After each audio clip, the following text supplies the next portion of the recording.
Seja bem-vindo ao Seminário de Teologia e Vida Cristã, Palavra da Vida. Você está em mais um curso de teologia cuja proposta é fazer alargar o seu conhecimento na área teológica. Um curso descomplicado, contextualizado, provocativo, reflexivo e que faça sentido para a nossa vida cotidiana.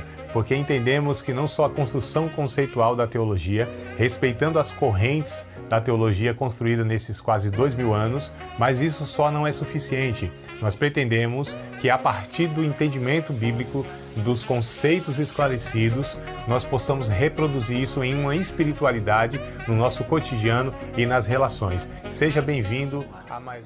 A gente vai dar continuidade, na verdade, do que a gente deixou no finalzinho, da aula passada. Eu falei sobre doutrina, se não me falha a memória.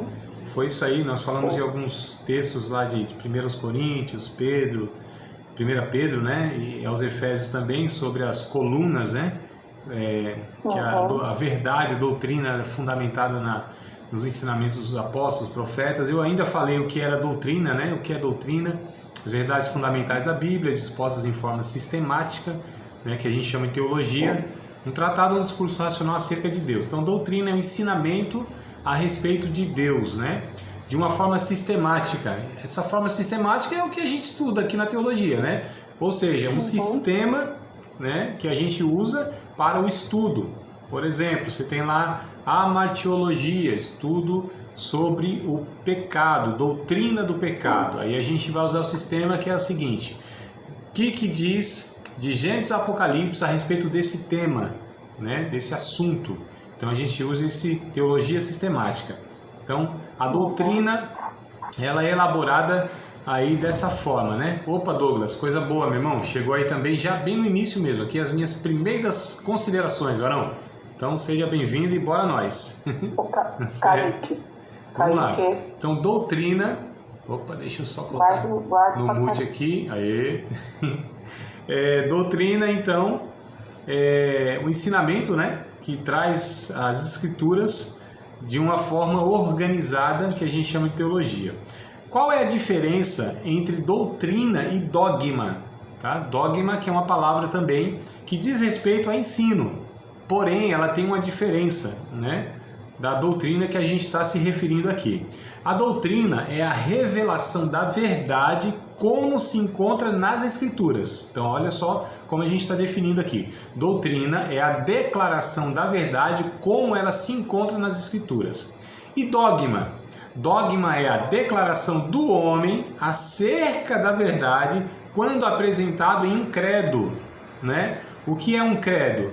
É uma declaração do que se crê. É por isso que é credo, Então, o que se crê, o que a igreja crê, aquele grupo lá de líderes, de teólogos, líderes da igreja, escreveram um credo. Então, a igreja crê nisso, nisso, nisso. Nós tivemos diversos na história, Então, o primeiro foi o credo de Niceia, lá na cidade de Niceia, isso no ano 325. Aí depois nós tivemos o credo de Constantinopla, enfim, tem vários ao longo da história, E aí esses credos são declarações, tá certo? Declarações, que acerca da verdade, ou seja, chegaram à conclusão acerca de diversos assuntos que eles consideraram fundamentais, a respeito da Bíblia. Então isso é um dogma, é um credo, apresentado em um credo, que necessariamente pode não ter um ponto, uma declaração ou outra, pode não ter de fato assim a declaração correta, porque foram homens que se reuniram, não são homens inspirados por Deus. A gente precisa entender que pessoas inspiradas por Deus foram os profetas e os apóstolos. Depois deles, ninguém foi usado por Deus de uma maneira inspirada para declarar verdades absolutas que nós chamamos de revelação. Então a gente precisa ter muito cuidado. Pode ser o homem de Deus que for, pode ser quem for na história, o teólogo que for, o homem de Deus que for. O que sai da boca dele não é inspirado pelo Espírito Santo da mesma maneira que os apóstolos e os profetas foram, tá certo? Porque todos nós que declaramos a verdade de Deus, nós somos passíveis, né, de serem questionados, porque nós temos a Bíblia Sagrada, que lá sim é o parâmetro, está ensinado lá. Então, quando eu falo a respeito da Bíblia, eu posso me equivocar em um ponto ou outro ponto. Então, eu não posso ser inspirado. Ninguém é inspirado, né, além, como a gente já falou aqui, dos apóstolos e dos profetas. Então, assim, o dogma é uma declaração acerca da verdade quando ela é encontrada num credo, né? Ou seja, num conjunto, né, de declarações que, como a gente já falou aí, houve bastante. Bom, mas vamos lá. A teologia, ela inclui muitos departamentos, só para a gente entender. Existe a teologia exegética, né? Então, a palavra exegese, a gente já sabe, aí eu acho que a maioria de nós aqui do grupo já sabe, porque a gente teve hermenêutica, né? Então, a hermenêutica, que é a matéria que vai tratar a respeito das regras de interpretação dos textos bíblicos, né?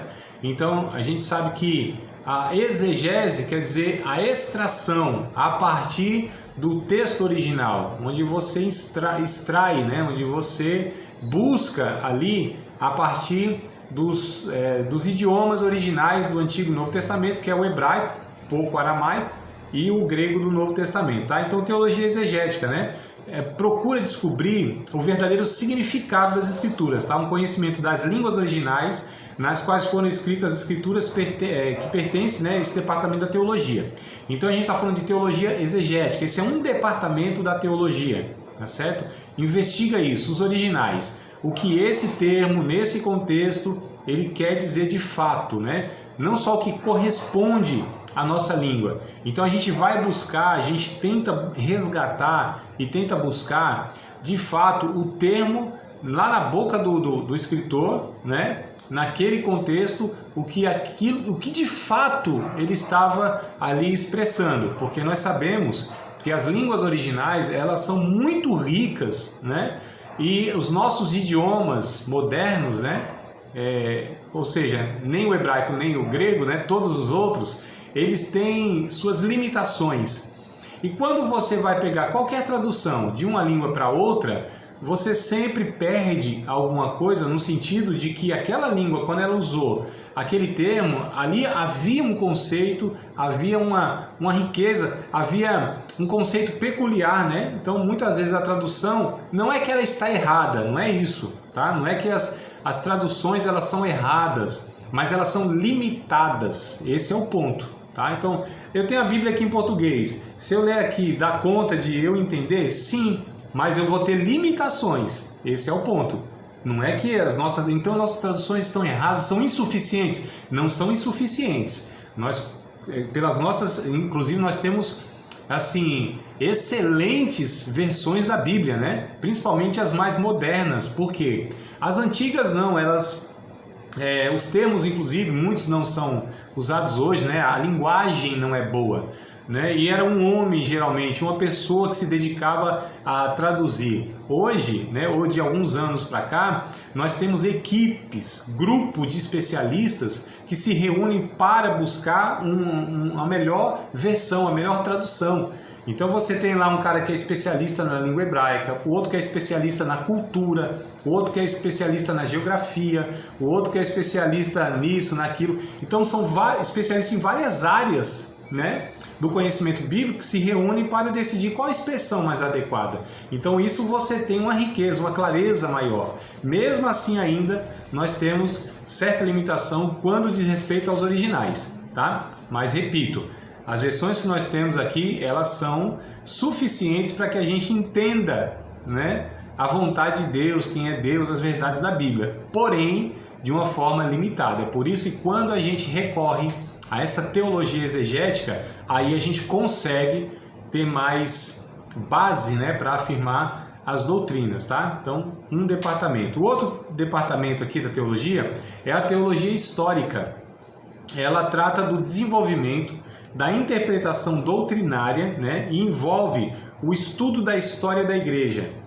Então, assim, amados, o que eu quero dizer o que essa esse departamento da teologia, que é a teologia histórica, ela se propõe, né, a estudar ao longo desses 2000 anos de construção teológica, porque assim, eu fico pensando, né, algumas igrejas surgem aí, né, sei lá, que seja de 100 anos atrás, que seja essas igrejas aí um pouco mais antigas, ou as mais recentes, sei lá, 40, 50 anos, surgiu algumas denominações, principalmente no Brasil, muitas surgiram aqui, né, de meio século para cá, ou do século passado para cá.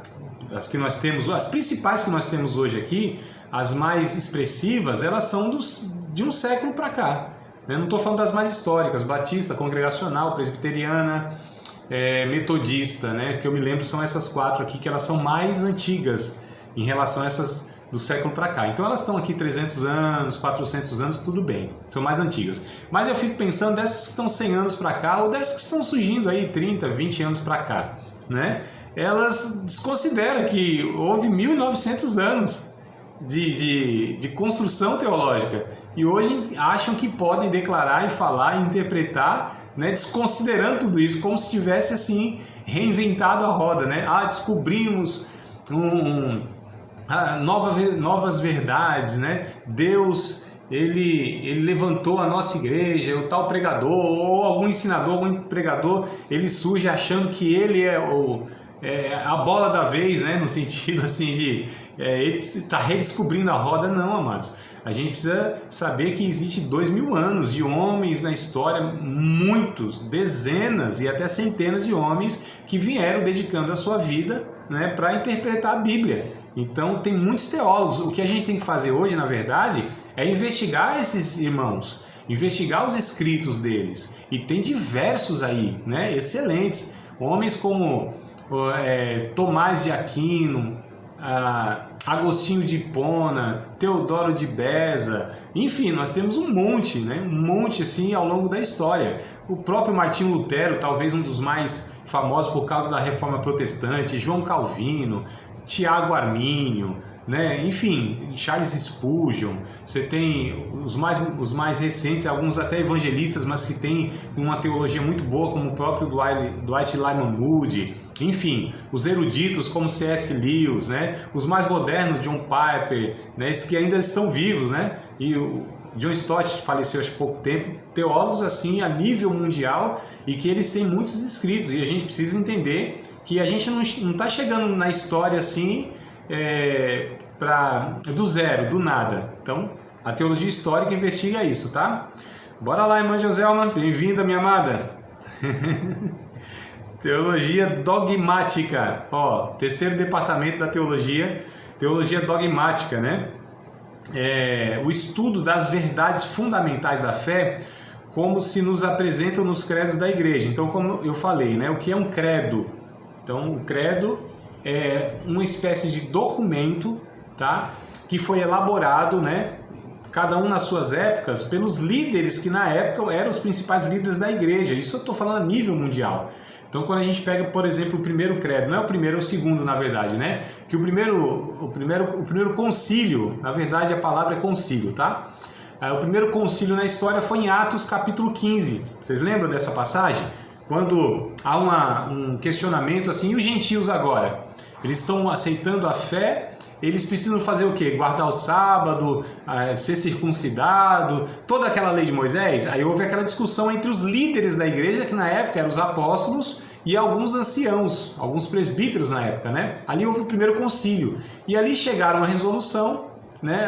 Não precisa, o que eles têm que fazer? Isso, isso e isso. E ficou registrado lá em Atos capítulo 15. Então, esse primeiro concílio, ele é bíblico, ele está registrado na Bíblia. Aí houve esse segundo, no ano 325, né? O segundo concílio. Nesse concílio, então, foi formado aí, elaborado o Credo de Nicéia, onde eles defenderam a divindade de Cristo, né? A triunidade, enfim, definiram lá o que de fato era igreja, né? Então, esse documento é chamado de Credo Apostólico, tá certo? Então, a teologia... Opa, fugiu aqui, deixa eu ver. A teologia... Rapaz, aqui o negócio sumiu. Deixa eu ver se volta. Tá. Teologia dogmática, né? Onde eu estava, tá aqui. Esse estudo, então a gente estuda esses credos aí, tá? O que eles querem dizer. Se vocês tiverem curiosidade, eu acho que em outras matérias eu acabei passando para vocês uma coisa ou outra, né? Mas se alguém não lembra, não tem registrado e quer algum desses, me fala que eu envio no grupo, inclusive, tá bom? Me lembra lá. Falou, André, então mostra pra gente aí quais são alguns, só pra gente ter uma ideia, o que eles escreveram. São coisas curtinhas, não é assim, tipo um livro de 100 páginas, não é isso, 200 páginas, muito menos.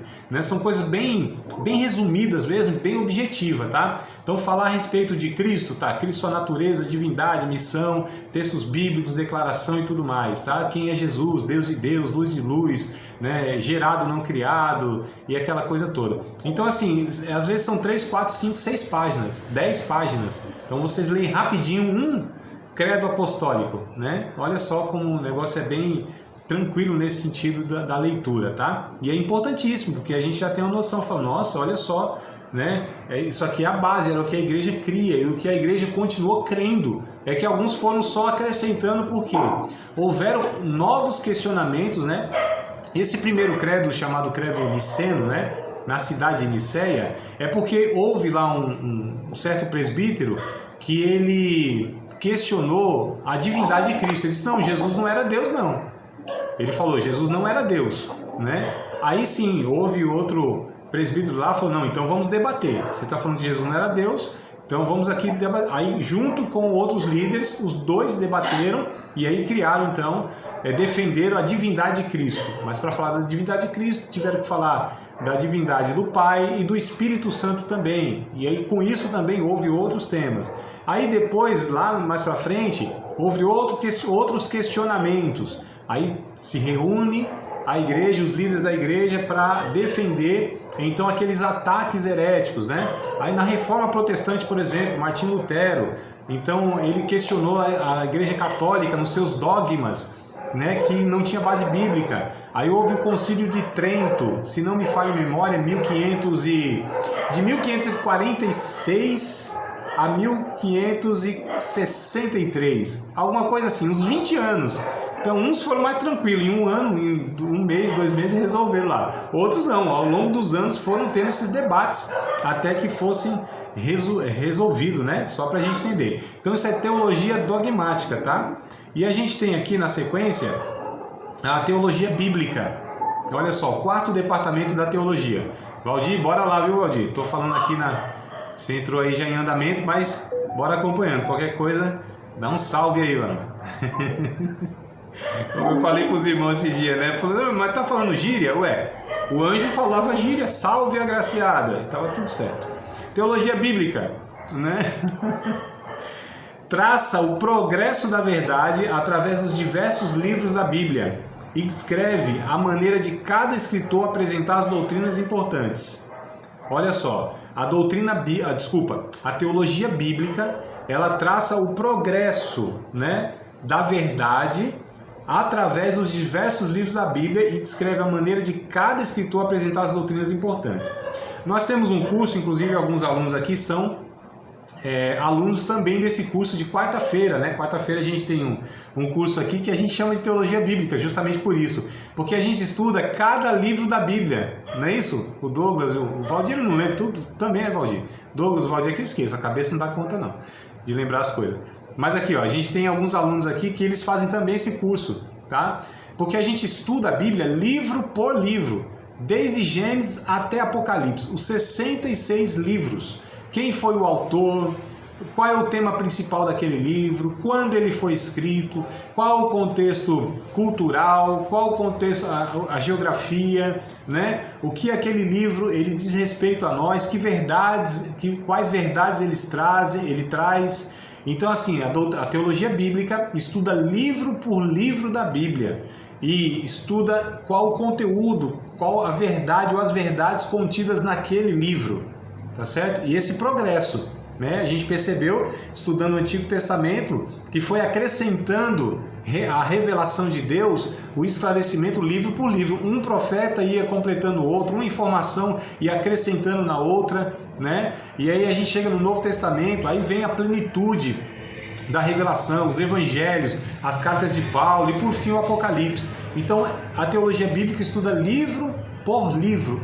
Essa forma de estudar a Bíblia, ela é assim, mas é fantástica pelo fato, né, tem a vantagem do que a gente vai acompanhando a história mesmo, história de toda a revelação bíblica, né, esses 1.600 anos.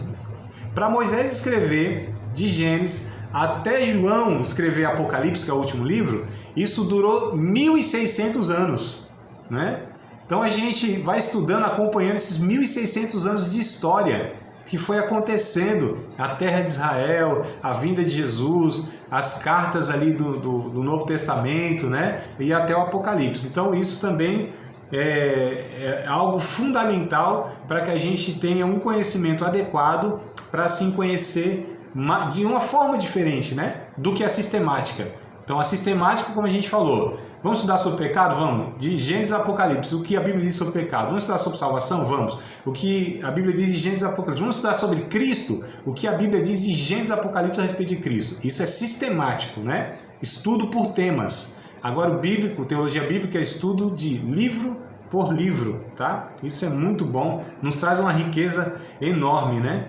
E a teologia sistemática aqui, que eu coloquei por última, né? Que é o que a gente estuda, que é a proposta de estudar as doutrinas contidas na Bíblia por tópico, né? Por exemplo, doutrina de Cristo a gente chama de cristologia, doutrina da salvação nós chamamos de soterologia, doutrina dos anjos, angelologia e assim por diante, né? Então são agrupadas segundo a ordem definida. Ah, isso é teologia sistemática. Vocês perceberam? Eu acho que eu falei aqui de 5, né, departamentos da teologia, né? A exegética, a histórica, a dogmática, a teologia bíblica e a sistemática. Então, olha como a gente tem muitas formas, mecanismos, né? Muitas propostas de estar estudando a Bíblia. Não é só uma forma que tem, né? Nós, repito, nos nossos cursos aqui de teologia, tanto o bacharel quanto o médio, e o básico também, né? Quem já estudou, esse é o sistema, é sistemático, né? Aí a gente tem essa bíblica aí que, como eu falei,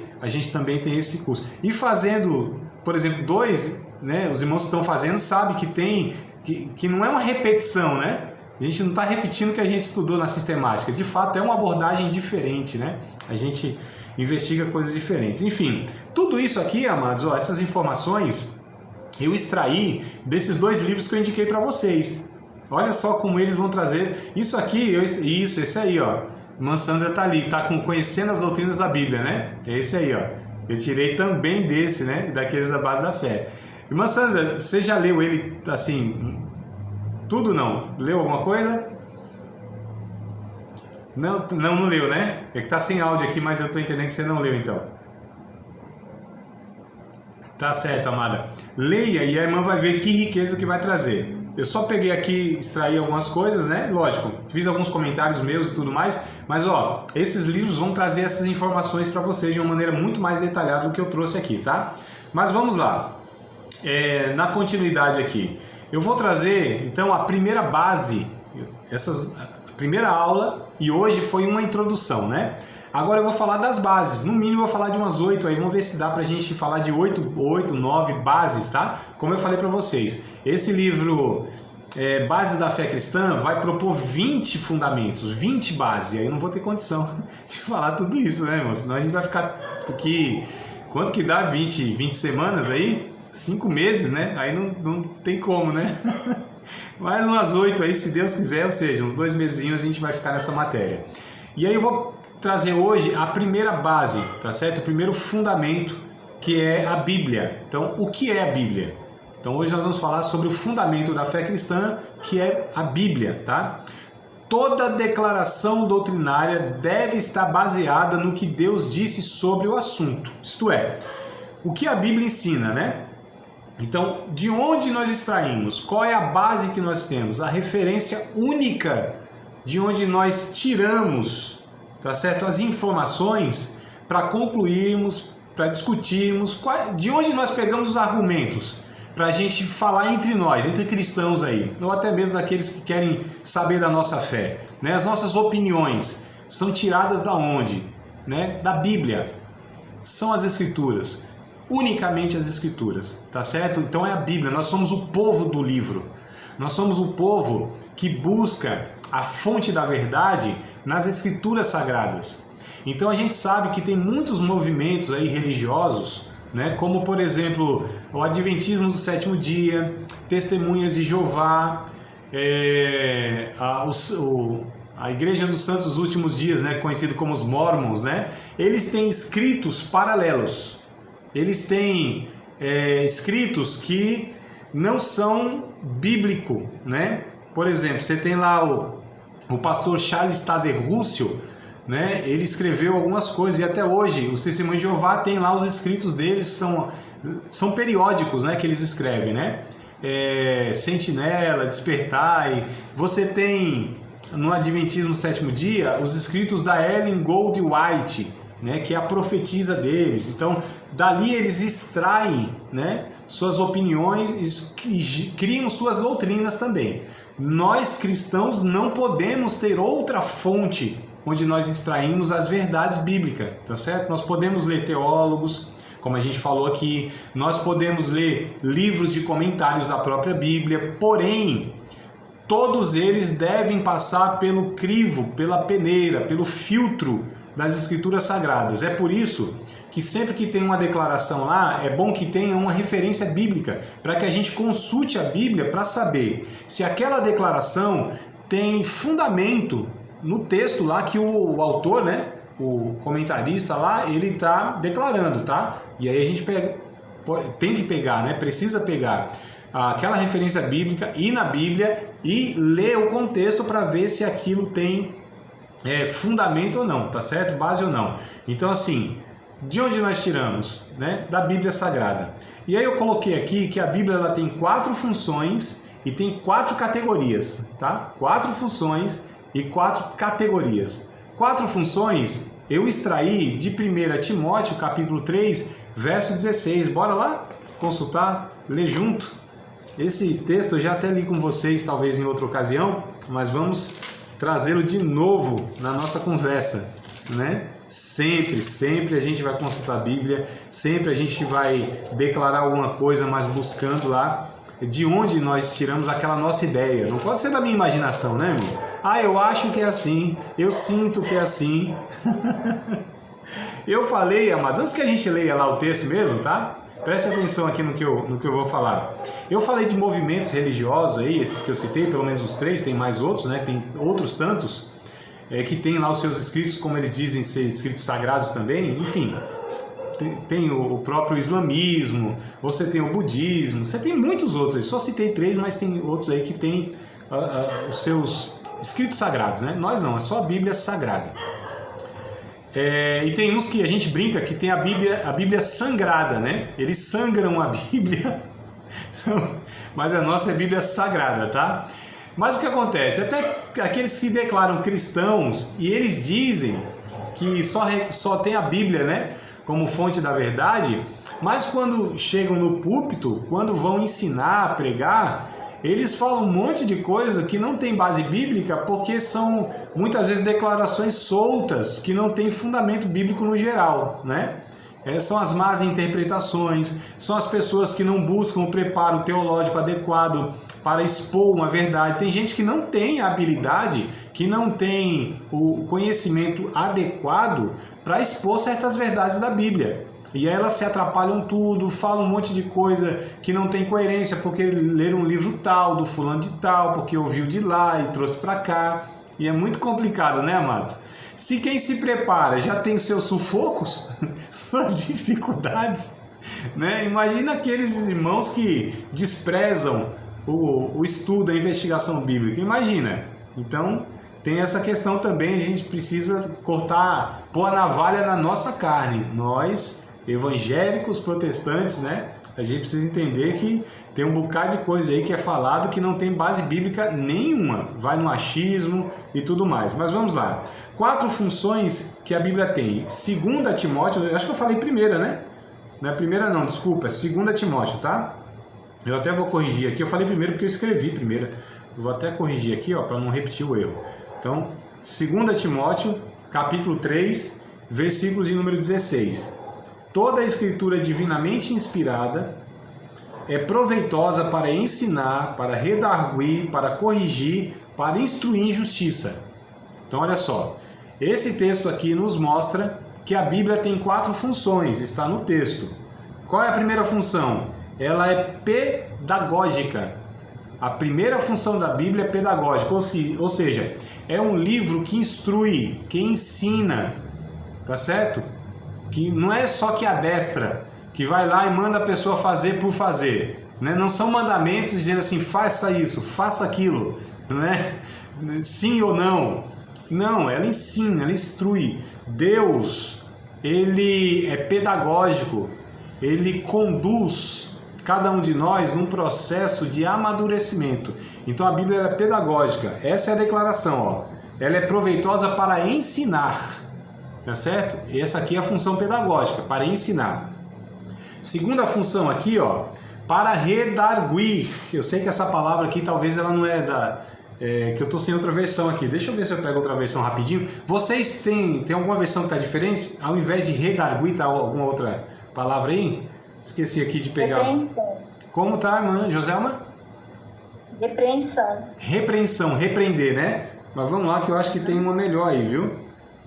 Repreensão, mas tem outra melhor. Vou pegar aqui rapidinho. Se vocês tiverem, me ajuda aí. Faça como a irmã Joselma. Fale que se está diferente dessa minha aqui. Redarguir, repreender. Vou pegar numa NVI aqui. O NAA, né? Que é atualizada também. Vamos buscar. Olha só como a possibilidade da gente ter mais clareza, né? É o 16, né? Isso, vamos lá. Aqui eu acho que eu consigo. Então, 16. Opa, selecionei. Vou pegar em algumas aqui, ó. A NVI fala repreensão também, né? NA, repreensão. A NVT, ó, toda escritura inspirada por Deus é útil para ensinar o que é verdadeiro e para fazer perceber o que não está em ordem na nossa vida. Poxa, aqui é bem diferente, hein? NTLH, né? É útil para ensinar a verdade, condenar o erro, que é a mesma coisa que repreensão, irmão Joselma, tá? Condenar o erro, né? Então ela é diagnóstica, ela faz uma leitura. Diagnóstico é isso, né? Você faz uma leitura, tá certo? Dá um diagnóstico, né? Que repreende no sentido aqui, não é dessa repreensão apenas de reprovar, mas é de você fazer o diagnóstico, né? Porque olha só, se ela ensina, se a proposta, a função primeira é ensinar, então ela ensina mostrando o erro, que aí mostrando, ensina repreendendo, né? Esse é o sentido. Eu acho que aqui já dá pra gente entender bem aí essa palavra redarguir, que na minha aqui não é das melhores não, que é Almeida Revista e Corrigida, né?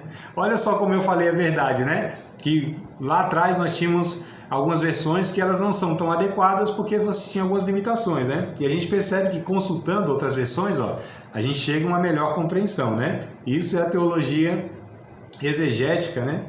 Que vai lidar com isso aí. Então, bom, eu acho que está tudo certo aqui, né? Então, segunda função, diagnóstica. A terceira é terapêutica, tá? Tudo aqui no texto, ó. Então, depois de redarguir ou repreender, né? Ou apontar o erro, aí vem a palavra corrigir. Então, olha só.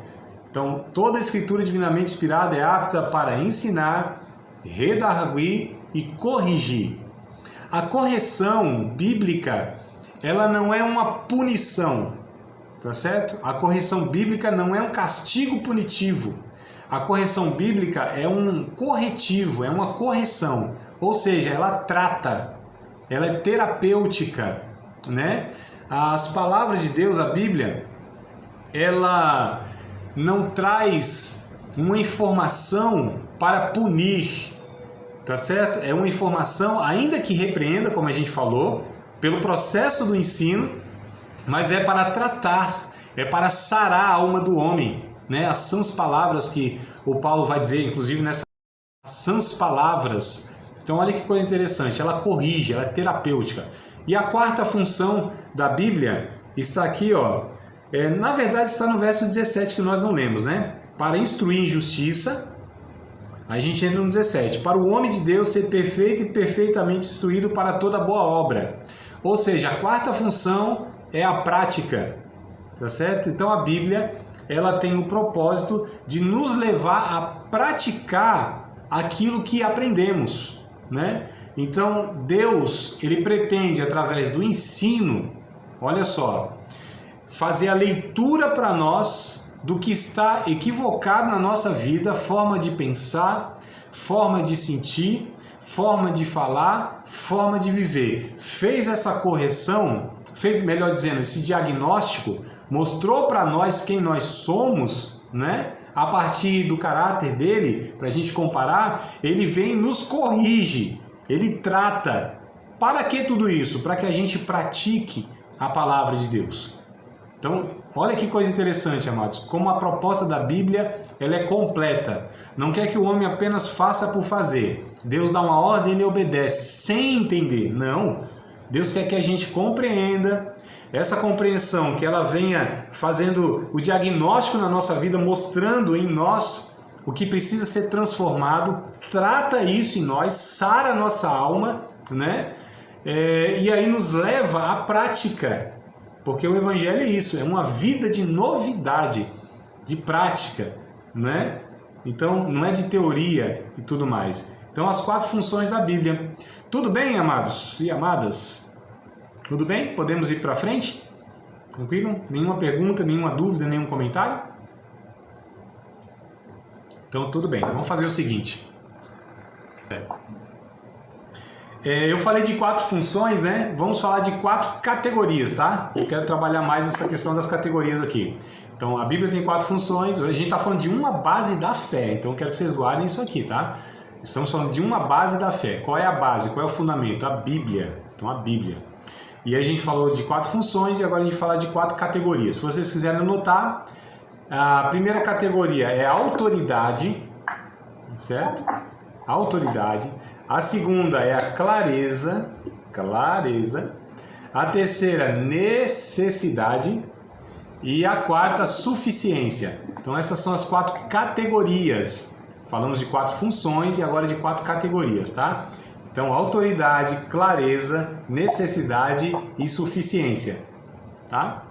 Vejam aí se conseguiram anotar. Vamos falar sobre autoridade.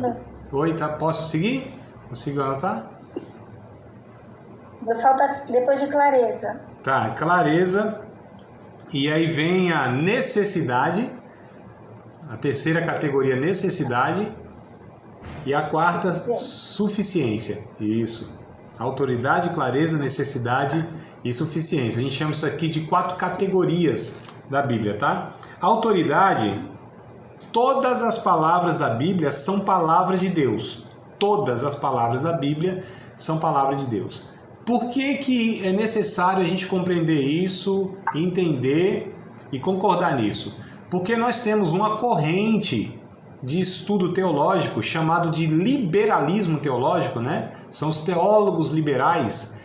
Eles vão afirmar o seguinte, que a Bíblia não é a palavra de Deus, ela contém a palavra de Deus. Isso tem diferença? Tem. Qual é a diferença? Eles dizem que há partes da Bíblia que não são inspiradas por Deus, que não é a palavra de Deus. Não sei como eles usam, que critério usa para definir qual e qual não é, né? Isso que é uma coisa que isso não é explicado não, né? Porque não tem fundamento, mas enfim. Mas a questão é, olha o perigo, já que não tem critério, como que a gente sabe qual parte é palavra de Deus e qual não é? Então, ou é tudo ou é nada, né? Então, é por isso que é importante a gente entender isso, a autoridade da Bíblia. E a autoridade da Bíblia, a gente fala que ela é toda, ou toda ela, melhor dizendo, toda ela é palavra de Deus. Peguei alguns textos apenas, entre outros que há também, tá? Só para a gente ter essa base aqui. 1 Pedro, errei aqui também, é 2 Pedro, tá? Escrevi errado, mas sei o certo. O ruim é quando você escreve certo e não sabe o certo, né? Mas 2 Pedro. 2 Pedro, capítulo 1, versículos de número 20 e o versículo de número 21, vai estar escrito assim, ó, pelo menos na minha versão, né? Sabendo primeiramente isto, 2 Pedro 1, 20 e 21. Sabendo primeiramente isto, que nenhuma profecia da Escritura é de particular interpretação. Porque a profecia aqui se refere à Bíblia, tá? Não é uma palavra de pronunciamento profético, não é esse sentido. A profecia aqui refere-se às Escrituras, à palavra de Deus. Porque a profecia nunca foi produzida por vontade de homem algum, mas os homens santos de Deus falaram inspirados pelo Espírito Santo. Lembra daquele departamento da exegese, né? Teologia exegética? Aí a gente vai estudar aqui esses termos, né? Homens inspirados, movidos pelo Espírito Santo, conduzidos pelo Espírito Santo. Então, a conclusão, tá, dos principais, da grande maioria dos teólogos em toda a história da igreja é essa, é que a Escritura, a Bíblia Sagrada, ela foi inspirada por Deus, tá certo? A gente chama de inspiração verbal. Isso quer dizer que até os verbos que esses homens escreveram, eles foram de fato conduzidos pelo Espírito Santo de Deus. Olha só, até os tempos verbais, ou seja, todas as palavras, as expressões registradas na Bíblia, todas elas são de fato inspiradas pelo Espírito Santo, ou seja, são palavras de Deus, tá bom? Então, a Bíblia, ela tem autoridade, todas as Escrituras, Antigo e Novo Testamento, tem autoridade. Aí a gente volta lá para 1 Timóteo que nós lemos, tá? 1 Timóteo lá que nós lemos, falamos das funções da Bíblia, mas lá tem uma declaração que também serve de base para esse ponto que a gente está tratando aqui, que é a autoridade da Bíblia. Então, em 1 Timóteo, capítulo 3, versículos de número 16, né? A gente só se atém ao 16 mesmo, precisa nem ir ao 17 como a gente foi. Deixa eu voltar lá. Diz assim, ó: toda escritura divinamente inspirada é proveitosa para ensinar, para redarguir, para corrigir, para instruir em justiça. Então, escritura divinamente inspirada. Toda a escritura divinamente inspirada. Só que a Bíblia vai dizer dela mesma que ela é toda inspirada. A gente vai ver aqui, ó. Voltando para 2 Pedro. Vamos lá. Voltando para 2 Pedro. Tá tudo no mesmo tema aqui. Declarações a respeito da mesma coisa, tá? E dentro de um contexto. Então, 2 Pedro, capítulo 3, versículos de número 15, lá quase no finalzinho, né?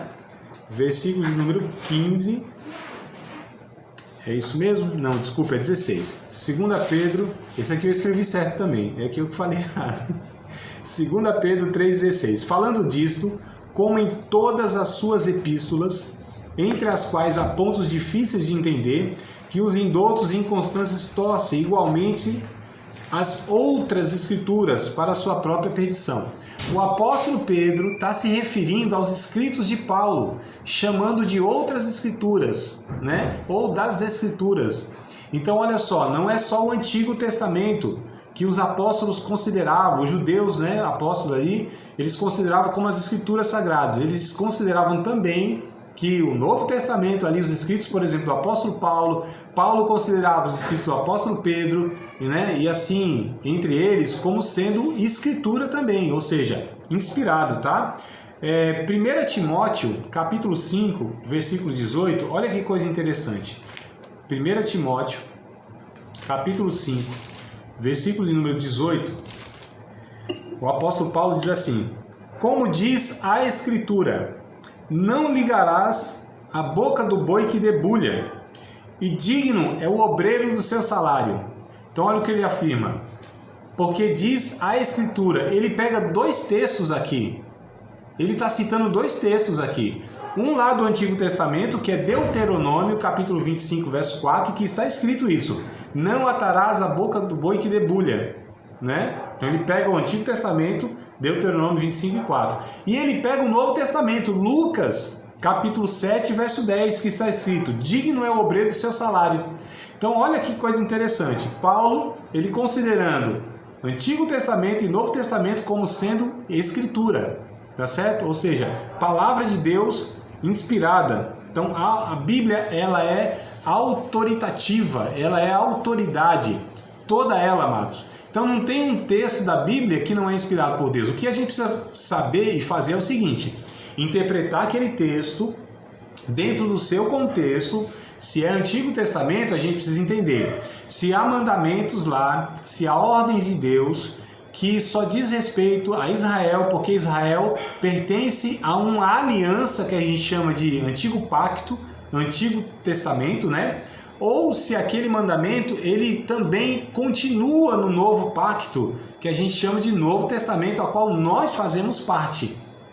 Tá certo? Então, essa é a cautela que se deve ter. Mas o Antigo Testamento é a palavra de Deus. Mesmo que tenha uma ordem que ficou lá para Israel só, mas também é a palavra de Deus. De alguma maneira, o Espírito Santo usa aquele texto para falar conosco. Tá certo? Agora, o cuidado é a aplicação desse texto.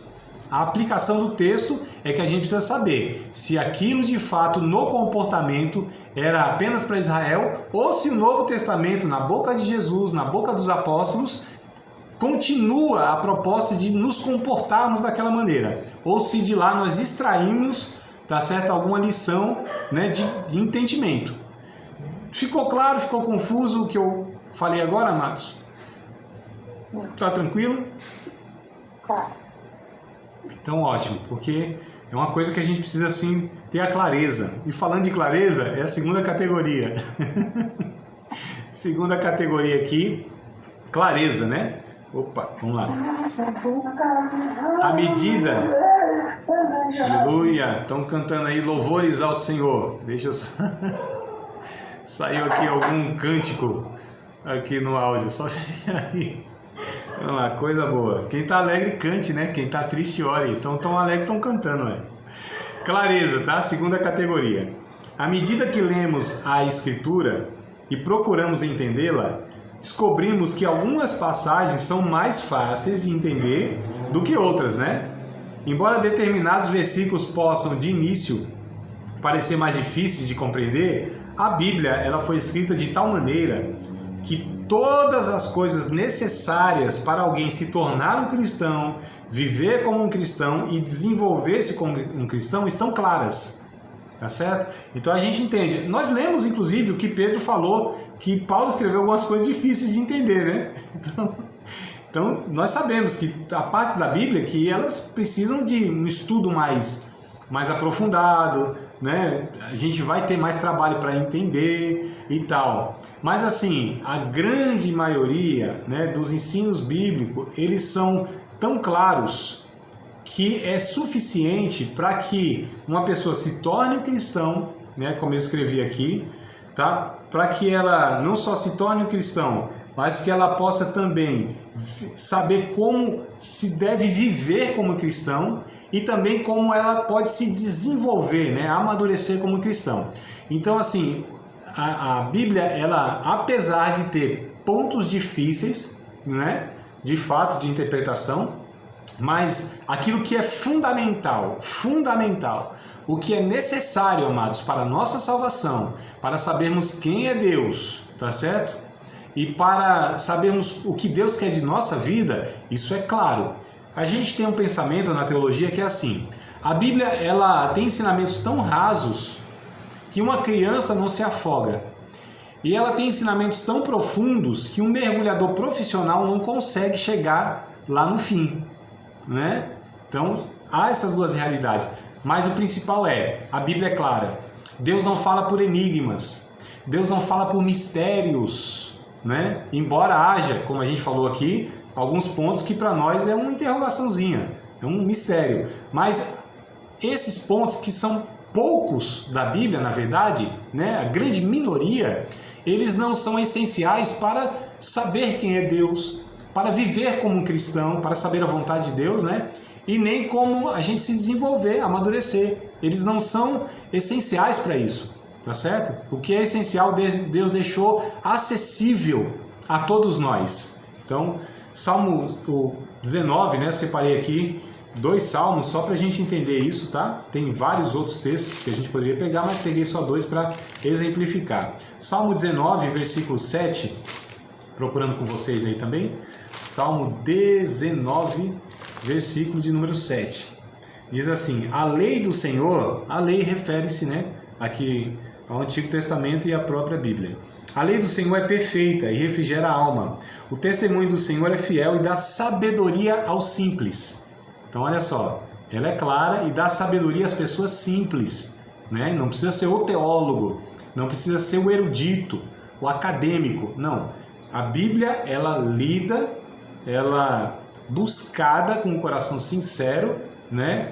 O simples alcança sabedoria. A pessoa de pouca instrução alcança sabedoria. Sabedoria é diferente de erudição, intelectualidade. Tem os intelectuais, os eruditos, né, as pessoas acadêmicas. Isso é uma coisa. Sabedoria não diz respeito à capacidade intelectual. Sabedoria é, de fato, saber a vontade de Deus, viver segundo a vontade de Deus. Isso é sabedoria, tá certo? O intelectual pode ser sábio e um sábio pode não ser necessariamente um intelectual acadêmico com um monte de diploma. Tá certo, amados? Então a gente precisa entender essa diferença aí. Salmo 119, vamos lá, só 100 salmos para frente, a gente estava no 19, vamos para o 119. 119, versículo de número 130. Então vamos lá, Salmo 119, verso 130, falando ainda dessa questão da clareza, né? Da acessibilidade, da simplicidade. Salmo 119, verso 130 diz assim: a exposição das tuas palavras dá luz, ou seja, clareza, né? E dá entendimento aos simples. Então olha só, né? Como a Bíblia aqui ela é clara em falar a respeito da própria clareza que a Bíblia traz aos mais simples que possam ter contato com ela, né? Então, interessante isso aqui. Então, dá luz, dá entendimento, dá clareza, né? Até as pessoas mais simples. Então, é a clareza aqui, tá? Opa, deixa eu só voltar aqui, porque esse trem aqui, às vezes, ele faz coisa que não foi mandado, né? Deixa eu só controlar o tempo. Vamos lá, amados. Ainda na clareza, ainda falando a respeito da clareza, tá? O Espírito Santo é quem nos ensina. E aí eu vou dar as referências para vocês leem só para a gente ganhar tempo aqui, para eu tentar ver se eu consigo concluir essa segunda categoria, tá? Então, João capítulo 14, verso 26, eu até posso recitar aqui, mas não vou ler não para ganhar tempo. João 14, 26, né? O Espírito Santo é quem nos ensina. Jesus disse, olha, o Espírito da verdade, quando ele vier, vos ensinará, vos fará lembrar todas as coisas, vos ensinará as palavras que eu vos tenho falado. Então o Espírito Santo nos ensina. 1 aos Coríntios, capítulo 2, verso 9, verso 10 e verso 14. Então leiam depois aqui. Acabou a aula, vai lá e pega o texto aí para ler aqui para vocês associarem o que eu estou falando, tá? Que o Espírito Santo é quem nos ensina. Então, o 1 aos Coríntios, capítulo 2, verso 9 e 10, Paulo ele vai dizendo, olha, aquilo que o olho não viu, o ouvido não ouviu, nem subiu ao coração dos homens, são as coisas que Deus, né, tem para nós. Aí alguns falam assim, eita, então há coisas que não foram reveladas? Não, verso 10 completa. Mas Deus nos revelou pelo seu Espírito, ou nolas revelou pelo seu Espírito, né? Então olha só, as coisas foram reveladas pelo Espírito, é Ele que ensina. O verso 14, Paulo reforça, tudo aqui no capítulo 2, tá? 9, 10, verso 9, 10 e agora o 14. Paulo vai dizer que o Espírito é quem penetra todas as coisas, as profundezas de Deus, e nós discernimos as coisas espirituais, né, pelo Espírito Santo. Então é o Espírito que nos ensina. Como os ensinos de Deus são discernidos espiritualmente, um bom entendimento das Escrituras é, muitas vezes, mais o resultado da condição espiritual do indivíduo do que a sua habilidade intelectual. Olha que coisa interessante aqui que eu acho interessante, amados, tá?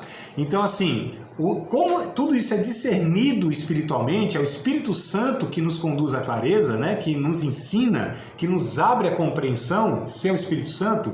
Então, muitas vezes, o fato das pessoas não compreenderem a vontade de Deus, não compreenderem as Escrituras, é a sua condição espiritual, mais do que a sua habilidade intelectual, a sua capacidade intelectual, tá? Então, olha só, porque, como eu disse, Deus deixou claro a sua vontade.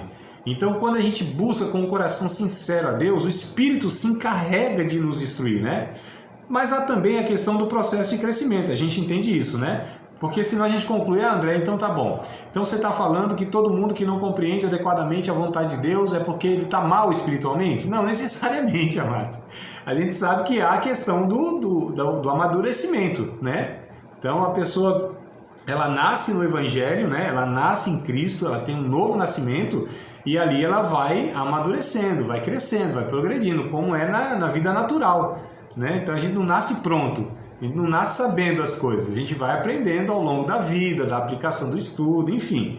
E aí eu coloquei aqui, ó, João capítulo 12, verso 26, não vou ler também, só vou recitar o que está na memória aqui, mas vocês depois confiram, tá?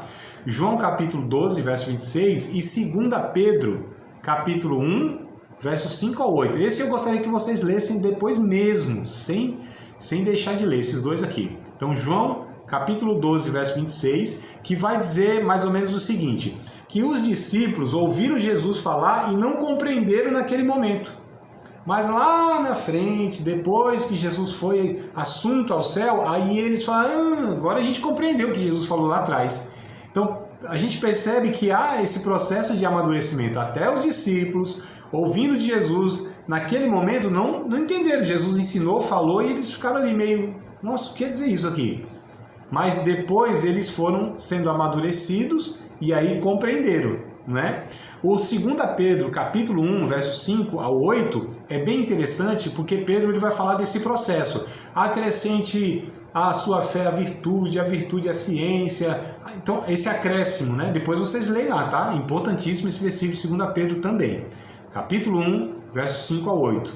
Então, vai falar dessa realidade de amadurecimento. Então, a gente fala, tem a categoria da clareza, a Bíblia é clara? Tem.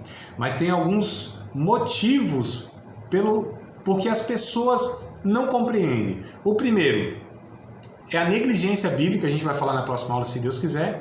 Negligência bíblica, não estudam, não leem, não têm contato com a Bíblia, desprezam a Bíblia, né?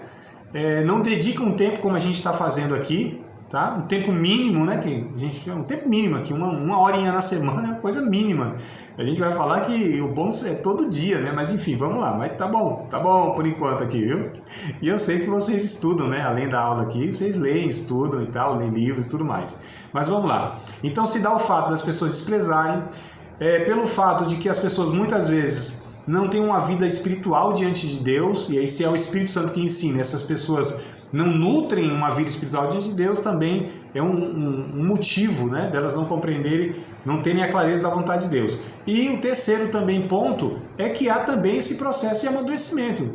Não entendem hoje. Lembra que Jesus disse? O que eu falo agora vocês não vão entender, mas vão entender depois. Então, há todos esses pontos aí. Você acabou de participar de mais uma aula de um dos nossos cursos do Seminário de Teologia, Vida Cristã, Palavra da Vida. Espero que tenha te abençoado, não só alargado o seu conhecimento teológico, mas que tenha também atingido o teu coração para que você possa, a cada dia mais, reproduzir a vida de Deus nas suas relações cotidianas. Se você ainda não é aluno oficial de um dos nossos cursos, se inscreva aqui no contato que vai aparecer do WhatsApp. Também nos siga nas redes sociais, se inscreva no nosso canal, compartilhe à vontade e Deus